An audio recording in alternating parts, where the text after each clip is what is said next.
Berjumpa kembali dalam acara Binter Bina Karakter. Bersama saya Julie yang bertujuan untuk membahas pentingnya karakter. Adapun topik kali ini berjudul mengajarkan anak dengan bijaksana. Dikatakan, a smart person knows what to say. A wise person knows whether to say it or not. Saya ulangi, a smart person knows what to say, and a wise person knows whether to say it or not. Sebagai orang tua, kita bertanggung jawab di dalam menanggapi penyimpangan anak-anak kita dengan mengajarkan yang benar dan memotivasi mereka untuk melakukan apa yang benar. Kita harus bertindak dengan jelas dan tegas di dalam mendidik mereka, tetapi tidak dengan kasar. Jika kita selalu saja berteriak dan marah-marah, anak kita akan menjadi takut, sehingga kita tidak memfokuskan mereka pada bagaimana memperbaiki perbuatan dan perilaku mereka yang salah.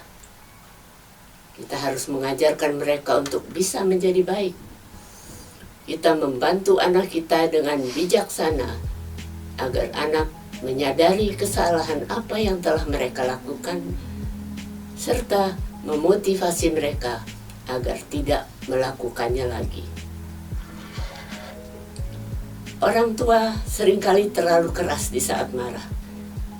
Misalnya dengan menghukumnya sepanjang hari atau berhari-hari. Pendekatan yang lebih baik adalah menanyakan kepada anak, menurut kamu, apa konsekuensi yang adil atas perbuatan yang telah kamu lakukan? Mereka akan berpikir, dan ketika mereka memberi jawaban, ini berarti mereka telah menyadarkan diri mereka sendiri. Dan hal ini baik bagi pengembangan karakter mereka karena mereka bertanggung jawab atas tindakan mereka sendiri. Selain itu, bila misalnya telah disepakati sebelumnya bahwa ada konsekuensinya bila mereka tidak membereskan mainannya sehabis bermain, dan ternyata mereka tidak melakukannya, kita dapat menanyakan kepada mereka, apa konsekuensi yang adil untuk kamu karena kamu tidak membereskan mainanmu? Untuk membawa anak pada perkembangan moral yang baik, kita meminta mereka untuk mengambil tanggung jawab atas perbuatannya yang salah dan mengajak anak bertanya pada dirinya sendiri agar melakukan hal yang benar. Apa yang bisa saya lakukan untuk menebus apa yang telah saya perbuat? Selain itu, kita harus juga mengajarkan mereka dengan empati di dalam menjalankan disiplin dengan bijaksana, bukan dengan tindakan yang menyakitkan anak-anak kita. Kita dapat membantu anak dengan mengajukan pertanyaan yang menyebabkan mereka menyadari akan kesalahan mereka yang telah mereka lakukan. Sekarang kamu mengerti kan mengapa ibu marah kepadamu? Atau dengan tindakan kamu seperti itu, apa yang kakakmu rasakan? Atau bisakah kamu lakukan untuk membuatnya merasa lebih baik?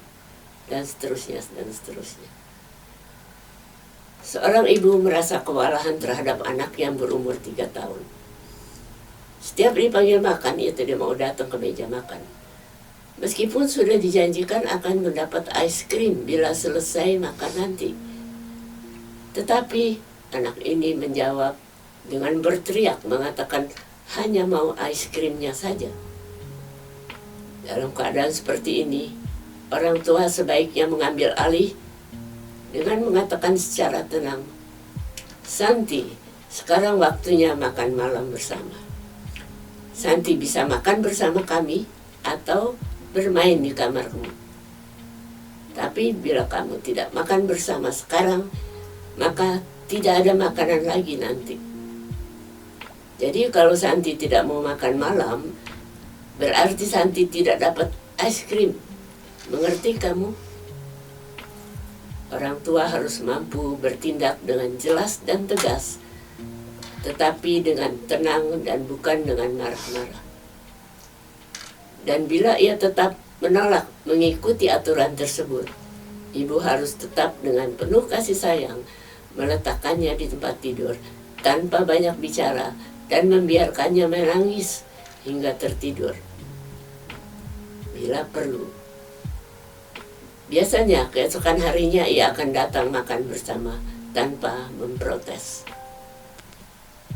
Kita lihat di sini, meskipun Santi baru berumur 4 tahun, ia telah belajar akan pentingnya sebuah karakter, yaitu aturan dan konsekuensi yang harus dipatuhinya. Makan malam bersama atau tidur dengan perut kosong. Seringkali konsekuensi disiplin dibutuhkan agar anak-anak menyadari akan apa yang mereka lakukan dan memotivasi mereka untuk tidak melakukannya lagi. Selain itu, berikanlah kesempatan pada anak untuk mempraktekkan kebajikan, seperti misalnya memberi mereka tanggung jawab yang nyata dalam keluarga untuk membantu pekerjaan ibu di rumah, membantu menyiapkan makanan dan membersihkan meja makan, membantu menyapu dan lain-lain. Selain itu, mereka juga harus menyadari akan adanya tanggung jawab, melakukan pekerjaan yang terbaik di sekolah. Anak-anak harus melihat bahwa pekerjaan rumah atau PR adalah bagian dari tanggung jawab mereka.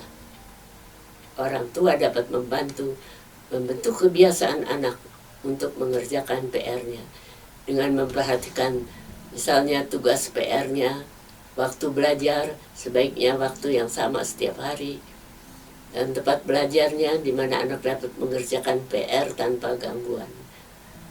Juga membantu anak belajar mengembangkan dan menetapkan untuk mencapai tujuannya. Bila dengan tekun dan teratur setiap bulan kita menanyakan apa yang menjadi tujuannya bulan ini, dan kita coba membantu dan mendiskusikan dengan anak apa yang akan mereka capai dan apa yang dapat mereka lakukan untuk mencapainya, sehingga ketika mereka semakin dewasa, mereka akan menceritakan tujuan mereka pada orang tuanya. Ini akan membantu anak-anak kita untuk tetap fokus pada apa yang ingin mereka capai dan menjadi motivasi diri mereka.